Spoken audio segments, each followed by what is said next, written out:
If you're wondering where my Spectre review is, I have seen Spectre, I'm just not reviewing it just yet because I am currently rewatching all the James Bond films so that I can make a countdown of the best and worst James Bond films. As I'm recording this, I just got done with GoldenEye and I'm about to start Tomorrow Never Dies. But the reviews must go on, so let's get started with The 33.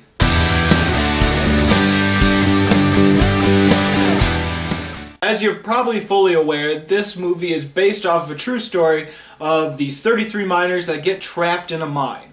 There's no way for them to dig themselves out, and they only have a food supply of 3 days. And it's going to take longer than 3 days for the people on the surface to get to them. So this becomes the story of the 33 miners that are struggling to survive while the people on the surface are struggling to dig them out. This is an important tale to tell, and it has all the makings of what could be an amazing, inspirational story. But to be honest, most of the movie was a hit or miss for me.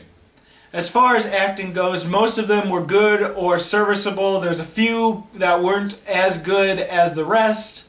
But the two standouts are easily Antonio Banderas and Lou Diamond Phillips. Whenever those two were in a scene together, whenever they were talking with each other, it was probably the best parts of the movie. And to be honest, there is a lot of really great and brilliant moments in the film. There are times when the drama, where the characters, where the interactions are almost perfect. There is really great inspirational moments, really great moments with character. And when the mine is collapsing, it's a really nice, intense scene. Also, I feel the last act of the movie was damn near perfect and couldn't have been done any better. But that's not to say everything was great in this movie. There's some things in this movie that were plain awful. For one, the film tried to emphasize two different stories going on at the same time.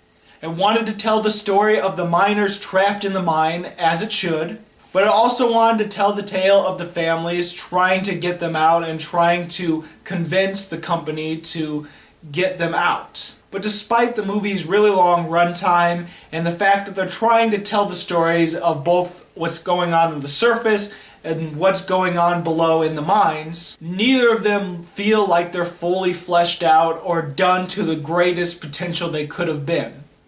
Obviously, there are going to be moments where the miners break down and go against each other and fight, and different chaos and panic ensues in their heads. The weird thing is there's no real progression to those chaotic and panicked and violent moments. Just feel like they come out of nowhere in this movie because, like I said, there doesn't feel like a progression as some of these miners are going towards madness.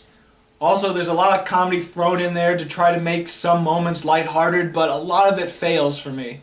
Especially most of the stuff where this miner had a mistress and a wife, and the mistress is trying to get in, but the wife's saying, "Oh no, only families can wait here," and it's it's a little crazy and not as funny as you might think. In fact, I think the most moments that fall flat for me is the family moments. The moments where the family is waiting outside the mine and waiting for news and almost going on a riot to try to free the miners. And especially the empanada lady that happens to be the sister of one of the miners. Yeah, I didn't like her role in this entire film, and it's not because the character was lacking or the acting, it's just the scenes that she's in is so overacted and so cheesy that it's almost laughable. That's the thing with this movie. When it comes to the drama, there's no happy medium. It's either really cheesy to the point where it's absolutely hilarious and you can't possibly take it seriously, or it's absolutely brilliant and actually well done.